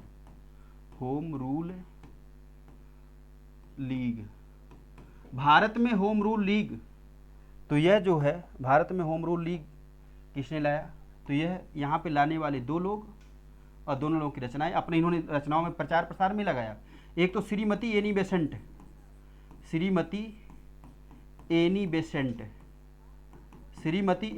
जी थी, और बाल गंगाधर तिलक। और इनकी जो रचना है, एक तो कॉमनवेल्थ, कई बार रचना पूछा गए, कॉमनवेल्थ और न्यू इंडिया। तो इनकी दो रचनाएं, इन्होंने इसको प्रचार प्रसार में लगाया। और बाल गंगाधर तिलक जी ने भी मराठा किस भाषा में बता रहे हैं भी, और केसरी। तो जो मराठा ये है, ये जो मराठा है ये मराठी अंग्रेजी भाषा में, किस भाषा में? ये अंग्रेजी भाषा में। और जो ये केसरी है मराठी भाषा में। तो प्रिय दोस्तों, यहाँ पे इसका जो है, और यहाँ पे इन्होंने कब लाया? होम रूल लीग का जो विचार है कब लाया गया था? 1916 में। कब लाया गया था ये? 1916 में। इनको जब सचिव कब बनाया गया था? 1916 में। तो इस तरह से प्रश्नों को देखेंगे। ये कई बार ये भी पूछा गया और ये भी विचार पूछे गए क्वेश्चन। अगले प्रश्न की तरफ हम लोग देखेंगे, गांधी जी के राष्ट्रीय आंदोलन में सबसे बड़ी देन क्या है? अभी हमने बोला था, जस्ट अभी हमने इसके पहले कुछ प्रश्न थे वहां पे उनको मैं चर्चा किया था, ये कि जहां पे हमने गांधी जी के बारे में बताया था, ये याद करिए। और यहाँ पर हमने बताया कि साधन और साध्य की पवित्रता की बात किसने किया था? अभी ऐसे में बताया था, तो थोड़ा सा रिपीट करेंगे वो उसको। ये तो यहाँ पे देखिए, पढ़े आप प्रश्न को, यहाँ पे दिया गया है सबसे बड़ी देन का मतलब गांधी जी यही जानते थे कि अगर हमारे साधन और साध्य पवित्र हैं तो हमारे लक्ष्य की प्राप्ति आसानी से होगी। तो यहाँ पे ये आंसर क्या हो जाएगा, ये आंसर 1 हो जाएगा। पंचशील सिद्धांत 1954 में जवाहरलाल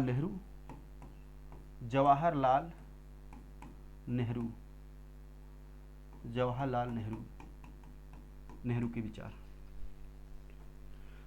मजदूर आंदोलन 1920 में लाया गया था। कब लाया गया था ये? मजदूरों का जो आंदोलन लाया गया था कब? ये 1920 में। ये पंचशील सिद्धांत कब लाया गया था? ये 1954 में जवाहरलाल नेहरू के नेतृत्व में लाया गया था। अगले प्रश्न की तरफ हम लोग चलेंगे। ये अगला प्रश्न, राज्य के आवश्यक तत्व। तो राज्य के कितने आवश्यक तत्व हैं आप बताएं? आप तो पढ़े हैं ये, लेकिन बताने से पहले एग्जाम टाइम एकेडमी को शेयर करें, सब्सक्राइब करें और अपने दोस्तों को शेयर करें जिससे अधिक से अधिक लोग जुड़ सकें। ये और यहाँ पे देखिए राज्य के कितने आवश्यक तत्व दिया, ऑप्शन 7, 4, 5 और ये 3। तो राज्य के आवश्यक तत्व राज्य के क्या है? ये आवश्यक तत्व हैं। तो कौन सा है ये? पहले सरकार होती, सरकार है, संप्रभुता है, भूभाग है और क्या है? जनता है। तो कितने तत्व हो गए राज्य के? ये 4 तत्व हो गए ये। और कहा जाता है कि राज्य का सबसे सर्वोच्च तत्व कौन सा है? ये संप्रभुता है। लेकिन यहीं पे कई विचारक कहते हैं कि जैसे बिलोबी हो गए, बिलोबी हो गए, हाल हो गए, है ना। तो बिलोबी हो गए, ये हाल हो गए। इन्होंने राज्य के आवश्यक तत्वों में इसको नहीं माना है। ये इसको नहीं माना है कि भूभाग जो है राज्य का आवश्यक तत्व होता है। ये अगले प्रश्न की तरफ चलेंगे। आंसर आपका क्या हो जाएगा? ये 4 होगा। अगला देखेंगे, केंद्रीय वित्त मंत्री ने किस वर्ष को ग्राम सभा वर्ष घोषित किया था? है ना। तो केंद्रीय वित्त मंत्री ने किस वर्ष को ग्राम सभा वर्ष घोषित किया गया था? ये तो ग्राम सभा वर्ष घोषित किया गया था 19, ऑप्शन दिया 1996, 1998, 1997 और 1999 में। ये तो यहाँ पे देखेंगे इसको, ये तो जो यहाँ पे है आंसर क्या होगा? ये 1998 में। अगले प्रश्न की तरफ हम लोग देखेंगे, जाति प्रथा का तत्व है। ये जाति प्रथा जो होती है, जाति प्रथा क्या है? मतलब अपनी जाति को बढ़ावा देना, जातियों का एकीकरण करना, ये सब क्या है? जाति प्रथा। तो वो पूछ रहा है कि जाति प्रथा का तत्व कौन सा है। तो जो इसमें ऑप्शन में दिया है आप, चेतना बोध, राजनीतिकरण, आधुनिकतावाद, संप्रदायवाद। तो यहाँ पे आंसर क्या होगा? ये चेतना बोध। क्या होगा? ये चेतना बोध का मतलब क्या होता है? अपने ही लोगों को, अपने जात के ही लोगों को क्या करना? उन्हें सचेत करना, चेतनाओं को जगाना ही जाति प्रथा का क्या है? सबसे महत्वपूर्ण तत्व है ये। अगले प्रश्न की तरफ चलेंगे हम लोग।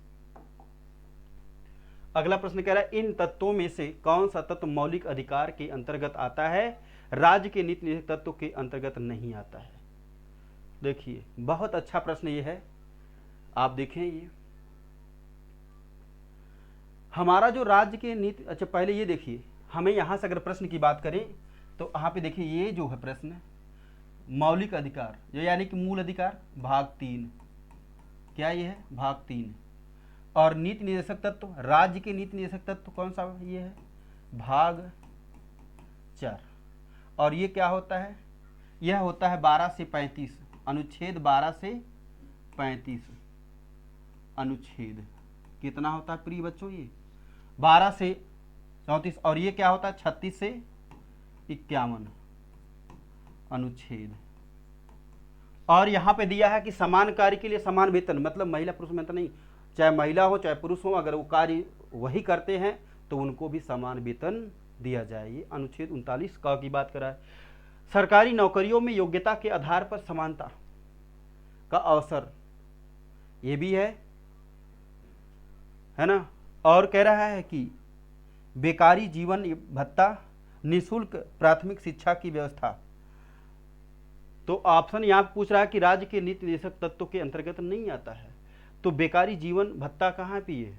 तो आंसर हमारा क्या होगा? ये तीसरा हो जाएगा। ये आंसर क्या होगा? ये तीसरा होगा। ये बेकारी जीवन भत्ता, निःशुल्क अनिवार्य शिक्षा भी है, क्योंकि अनुच्छेद 45 में प्राथमिक स्तर पर क्या होता है, राज्य को जिम्मेदारी दी गई है कि बच्चों को निःशुल्क और अनिवार्य शिक्षा का प्रावधान किया जाए। प्रश्न हम लोग देखिए, निम्नलिखित में से कौन सा तत्व मौलिक अधिकार के अंतर्गत आता है, राज्य के नीति तत्व के अंतर्गत नहीं आता है? अगले प्रश्न की तरफ हम लोग, भारतीय राष्ट्रीय आंदोलन में भाग लेने वाले किस नेता को ब्रिटिश उदारवाद में विश्वास था? लिबरलिज्म मतलब पूंजीवाद पे खूब विश्वास करते थे, पूंजीवादी विचारधारा पे, यानी कि यहाँ पे देखिए उदारवाद में विश्वास करने वाले नेता कौन से थे? तो ऑप्शन दे रहा है बाल गंगाधर तिलक, सुभाष चंद्र बोस, लाला लाजपत राय, गोपाल कृष्ण गोखले।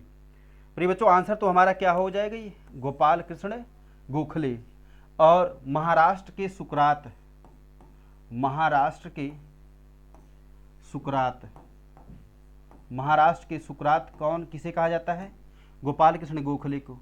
और गांधी जी के राजनीतिक गुरु, महात्मा गांधी, महात्मा गांधी के राजनीतिक गुरु, राजनीतिक गुरु कौन? गोपाल कृष्ण गोखले। और गरम दल के नेता, गरम दल के नेता कौन से हो गए? सुभाष चंद्र बोस।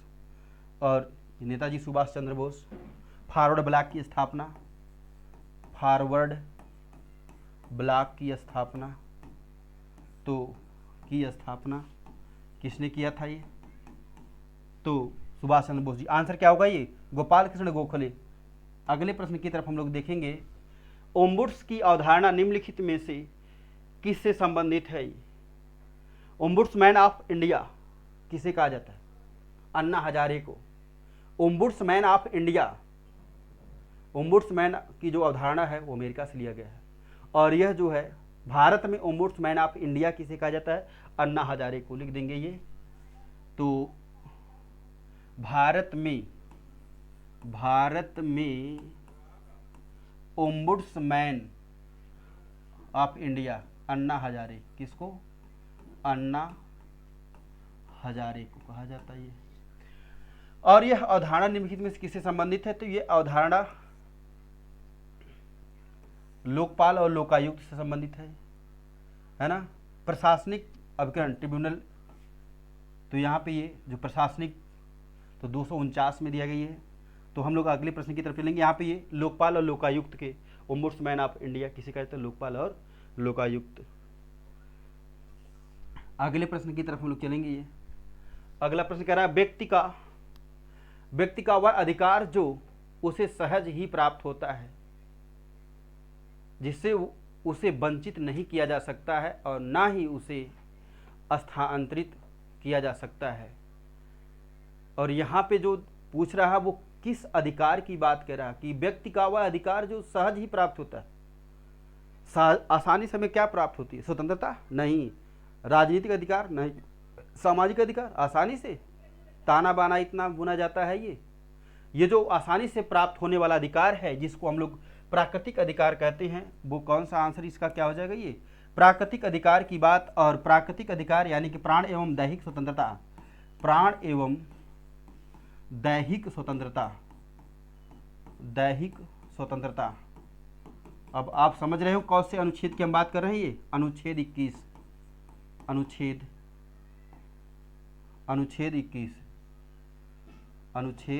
21। तो जो प्राकृतिक अधिकार की बात है, ये क्या है? अनुच्छेद 21 में प्राण एवं दैहिक स्वतंत्रता की बात की गई है। और स्वतंत्रता का अधिकार क्या है? 19 से, अनुच्छेद 19 से 22 तक, अनुच्छेद 19 से 22 तक स्वतंत्रता का अधिकार ये है। सामाजिक अधिकार, राजनीतिक अधिकार। तो अगले प्रश्न की तरफ हम लोग चलेंगे। यहाँ पे संसद सदस्यों के अतिरिक्त निम्नलिखित में से संसद की कार्यवाही में भाग लेने का अधिकार है। यहाँ पे देखिए दिया है, कैबिनेट सेक्रेटरी हैं, अटॉर्नी जनरल है, अकाउंटेंट जनरल है, ये सर्वोच्च न्यायालय के मुख्य न्यायाधीश है। तो यहाँ पे जो ऑप्शन दिया है कि मंत्रिमंडल के सचिव, महान्यायवादी और महालेखाकार हैं ये सर्वोच्च न्यायालय के मुख्य न्यायाधीश। तो आंसर यहाँ पे क्या होगा, ये महान्यायवादी।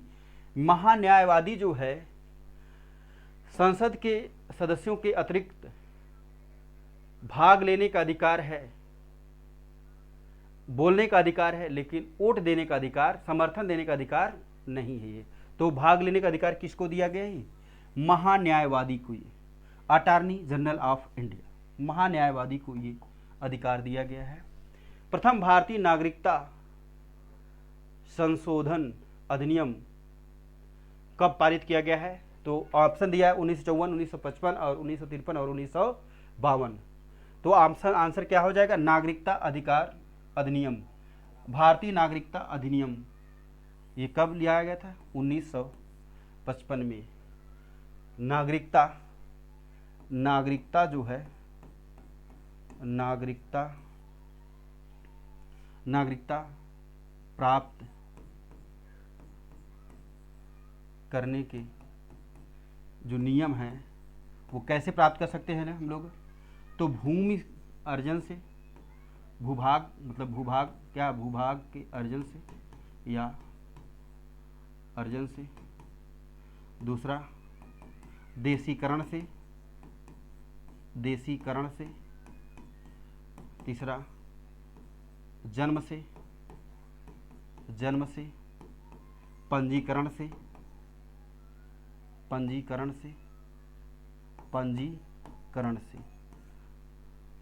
है ना। भूमि से तो पंजीकरण हो गया, और ये इस तरह से हमें नागरिकता प्राप्त कर सकते हैं अगर हमें ये सब चीज़ें हैं ये।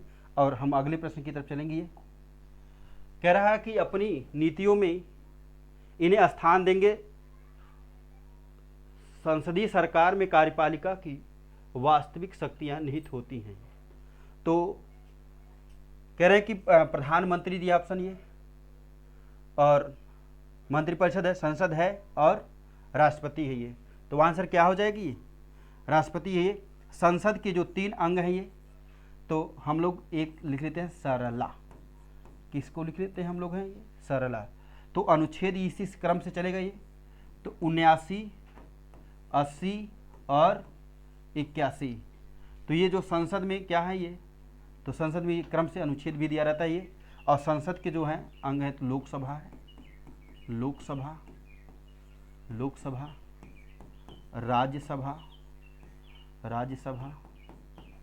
राज्यसभा और क्या होते हैं, राष्ट्रपति महोदय, राष्ट्रपति। इन लोगों को मिलाकर के हमारी क्या बनती है, संसद बनती है। तो संसद का उल्लेख किसमें, स का मतलब क्या होता है, संसद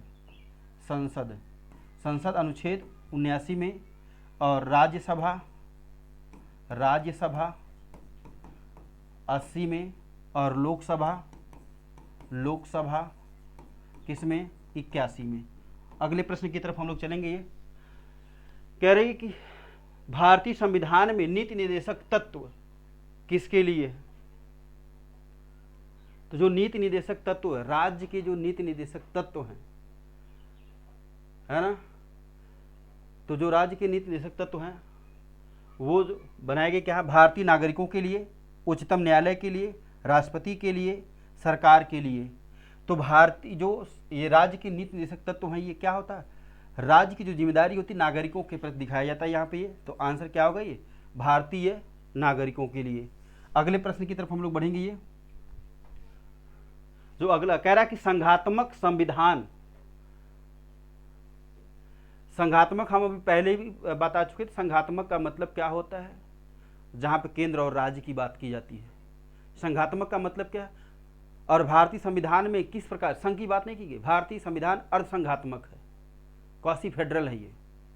और फेडरल शब्द का जो है हमारे संविधान में उल्लेख नहीं है। ये कई बार प्रश्न पूछा गया है कि फेडरल शब्द का क्या, संघ शब्द का उल्लेख हमारे संविधान में किया गया, नहीं, फेडरल शब्द का नहीं प्रयोग किया। फेडरल का मतलब होता है संघात्मक। लेकिन हमारा जो भारतीय संविधान है कैसा, क्वासी फेडरल है, अर्ध संघात्मक है ये। तो आगे हम देखेंगे कि एक संस्था, एक स्थान से शासन ना करना, ना होना, केंद्र सत्ता ही सब कुछ ना हो, केंद्र व राज्य की दोहरी सरकारें, एक केंद्रीय शासन हो। ये तो आंसर हमें यहाँ पे पता चले होंगे, हमने भी बताया कि दोनों जो दोनों होते हैं केंद्र और राज्य में। अगले प्रश्न की तरफ हम लोग देखें। ये अगला प्रश्न कह रहा लेवियाथन के लेखक, वाह, अभी हमने जैसे बताया ये, अब लेवियाथन हमने यहाँ बताया सब कुछ। एक जो रचना है मैकियावेली की, आंसर यहाँ पे देखिए लेवियाथन किसका है, अभी हमने लिखवाया कि 1651 में, और क्वेश्चन अभी यहाँ से रिपीट हुआ था ये कि हॉब्स की कौन सी रचना जो है इसको अमर बना दी थी, किसको, हॉब्स को। तो आंसर आपको पता ही चल गया यहाँ पे, ये आंसर क्या होगा, ये हॉब्स होगा ये। और मैकियावेली की जो रचना है प्रमुख, ये इटली का रहने वाला है, ये द प्रिंस है ना, द प्रिंस की रचना का 1523 में इसका प्रकाशन होता ही है। और यहाँ पे ये इन्होंने मैकियावेली, अरस्तु की रचना आपने दिया है, देखा है इसमें ये। तो अगले प्रश्न की तरफ हम लिखेंगे, यहाँ पे चलेंगे, अभी रचनाएं कराए हैं ये। कह रहा कि सामान्य इच्छा का प्रतिपादन किसने किया। देखिए वहीं से हमने कहा ना कि एक प्रश्न में ही उत्तर होता है हमारा। ये सबसे बड़ी चीज़ ये है कि प्रश्न में जब हमारा उत्तर होता है, हमने आपको पूछा कि रूसो के सामान्य इच्छा का सिद्धांत मतलब समुदाय के सभी लोगों का हित, आप प्रश्न करके आगे आप पीछे आए हैं ये।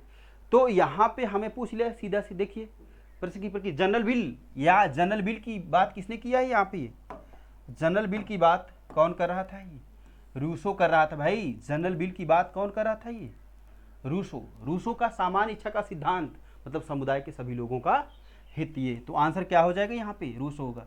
अभी हॉब्स की रचना लेवियाथन 1651 ने बताया। महात्मा गांधी की रचनाएं देख लीजिए। महात्मा गांधी की रचना जो है हरिजन है, ये हरिजन बंधु,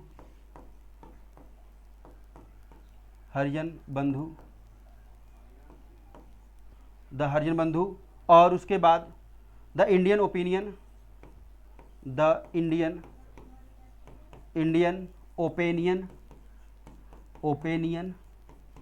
इंडियन ओपिनियन हो गए। हिंद स्वराज,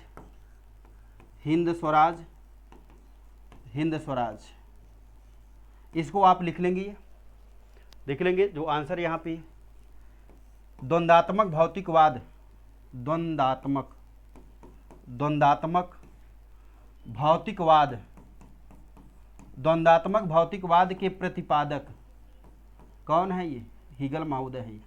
प्रतिपादक द्वंदात्मक भौतिकवाद के प्रतिपादक कौन है, ये हीगल है।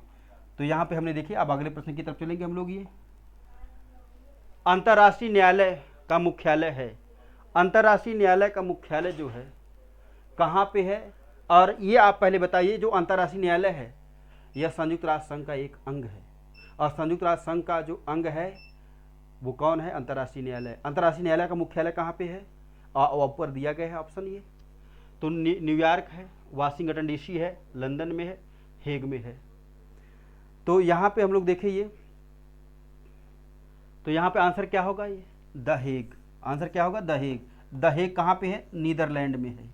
नीदरलैंड में कहाँ पे है ये, नीदरलैंड में है। नीदरलैंड में ये कहाँ पे है, ये नीदरलैंड में है ना। और अगले प्रश्न की तरफ हम लोग चलेंगे। यहाँ पे ये, या हम लोग कुछ जो क्वेश्चन थे यहाँ पे, जैसे न्यूयॉर्क में क्या है, तो वाशिंगटन, लास्ट में लोग इसको देखेंगे। ये अगला प्रश्न ये कर संपत्ति के मौलिक अधिकार को संविधान के किस संशोधन द्वारा विलुप्त कर दिया गया है। भाई प्रश्न तो अच्छा है ये। तो यहाँ पे दिया है 41वां संविधान संशोधन, 44वां संविधान संशोधन, 42वां संविधान संशोधन और 46वां संविधान संशोधन। तो यहाँ पे देखिए 42वां संविधान संशोधन पहले आप एक बार रिकॉल करिए, 1976 में आया था ये। और ये कब आया था, ये 1978 में।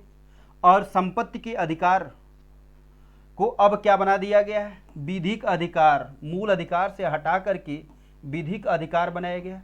कौन सा अधिकार बनाया गया, ये विधिक अधिकार। किस अनुच्छेद में, अनुच्छेद 300 का में रखा गया है ना, अनुच्छेद 300 का में।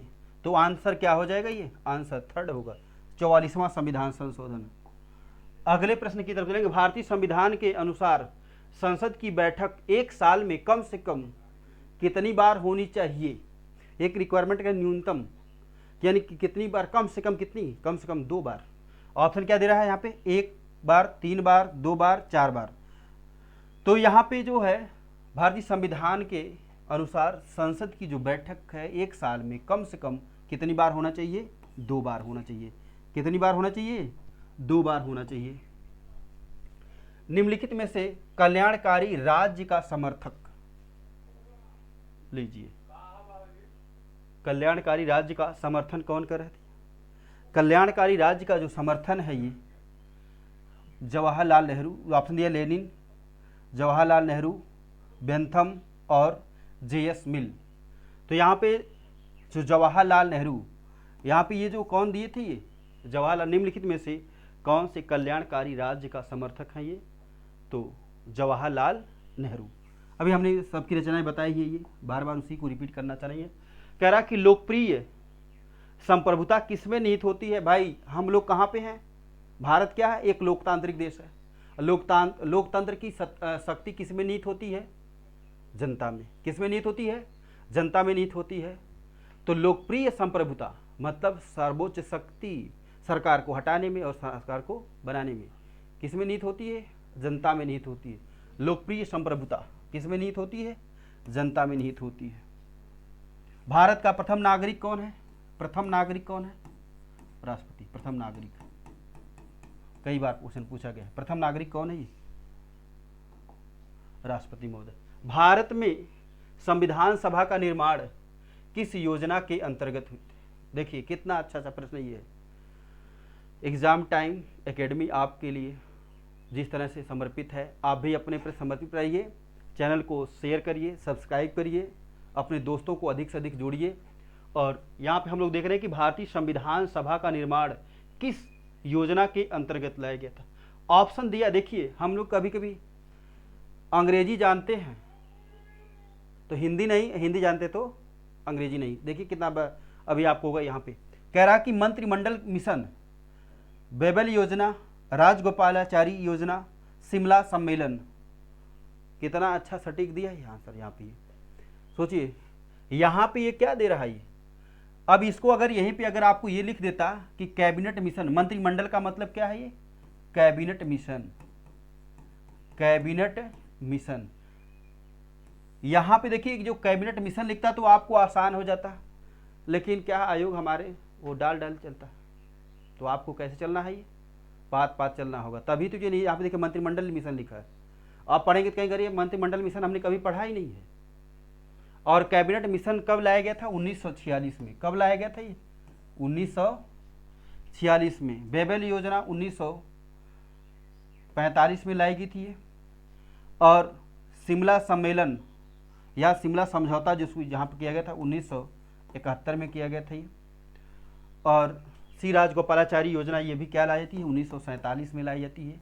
कब लाई जाती है? 1947 में। लेकिन हमारे आंसर का जो आंसर क्या होगा यहाँ पे? Cabinet mission. तो मार्च 1946 में कैबिनेट मिशन आया था और उन्होंने क्या बात रखी थी कि संविधान सभा का निर्माण की बात कही थी। किसकी बात कही थी? संविधान निर्माण की बात। अगले प्रश्न की तरफ हम लोग चलेंगे और अगला प्रश्न आपके सामने ही है। राज्य विधानसभा का चुनाव कौन कराता है? आंसर दिया है ऊपर, ऑप्शन दिया भी है, आंसर भी दिया, दोनों। मुख्यमंत्री, गवर्नर और मुख्य चुनाव आयुक्त, मुख्य सचिव। तो क्या मुख्यमंत्री चुनाव कराते हैं राज्य विधानसभा का? नहीं। गवर्नर, राज्यपाल? नहीं। तो क्या आंसर होगा यहाँ पे? ये मुख्य चुनाव अधिकारी। कौन कराते हैं? ये मुख्य चुनाव अधिकारी। अगले प्रश्न की तरफ हम लोग चलेंगे ये। और भारत में पंचायती राज व्यवस्था को द्वितीय स्तरीय बनाने के लिए सुझाव किसने दिया था? प्रिय दोस्तों, ये इतना ही नहीं, ये कई बार समितियां पूछ लेता है ये कि के संथानम समिति क्या है, बलवंत राय मेहता समिति क्या है, अशोक मेहता समिति क्या है, प्रारूप समिति। और मैं एक प्रश्न आपको लोगों को पूछ रहा हूँ, कमेंट करेंगे आंसर इसका ये कि संविधान में प्रारूप समिति का गठन कब किया गया था, ये क्वेश्चन पूछा गया है, प्रारूप समिति का गठन। तो आइए हम लोग बात करते हैं, जो प्रश्न दिया गया आप अपना आंसर करेंगे, कमेंट करेंगे। ये कह रहा कि पंचायती राज व्यवस्था को द्वितीय स्तरीय बनाने का सुझाव। तो यहाँ पे दिया कि संथानम समिति, बलवंत राय मेहता समिति, अशोक मेहता समिति, और तो यहाँ पे द्विस्तरीय कौन दिया था, ये अशोक मेहता समिति। अशोक मेहता समिति कब लाई गई थी, 1977 में। कब प्रिय बच्चों लाई गई थी ये, 1977 में। लेकिन बलवंत राय मेहता समिति कब गठन किया गया था, 1957 में। यह जो है त्रिस्तरीय पंचायती राज व्यवस्था का क्या है ये, इन्हीं ने लाया था ये त्रिस्तरीय पंचायती राज व्यवस्था। मतलब कौन कौन 3 स्तर, ग्राम पंचायत, क्षेत्र पंचायत और जिला स्तरीय व्यवस्था थी जो थी ये, इसको 3 स्तरीय इन्होंने कहा था ये। और इसका जो आंसर करेंगे कि प्रारूप समिति का गठन कब किया गया, तो ये कमेंट करेंगे। अगले जब हम लोग कल आएंगे तो ये आपके प्रश्नों का आंसर दिया जाएगा। ये नागरिक शास्त्र के अध्ययन का मुख्य विषय क्या है। देखिए, नागरिक शास्त्र सिविक्स और नागरिक शास्त्र के अध्ययन का मुख्य विषय पूछ रहा है और दे रहा है यहाँ पे नागरिकता, राज्य और यहाँ पंचायती राज और नगर निगम। तो क्या आंसर होगा यहाँ पे, राज्य। सिविक्स में किसका, नागरिक शास्त्र में किसका अध्ययन किया जाता है, ये राज्य का। और नागरिकता, भारतीय संविधान के अनुच्छेद किसमें उल्लेख किया गया, ये किसमें, भाग 2 में, है ना। भाग 2 में अनुच्छेद कब से कहाँ तक है, ये अनुच्छेद 5 से लेकर के 11 तक। कहाँ से, पंचायती राज व्यवस्था, ये राज्य सूची का विषय। कई बार ये भी पूछा गया है कि पंचायती राज किस सूची का विषय है, तो राज्य सूची का विषय है, राज्य सूची का विषय है। किस भाग में, भाग 9 में। किसमें, पंचायतों का उल्लेख किसमें, भाग 9 में। किसमें किया गया, ये भाग 9 में। तो आगे हम लोग चलेंगे अगले प्रश्न की तरफ। निम्नलिखित में से कौन सी दल पद्धति लोकतंत्र के स्थायित्व के लिए सबसे उपयुक्त है।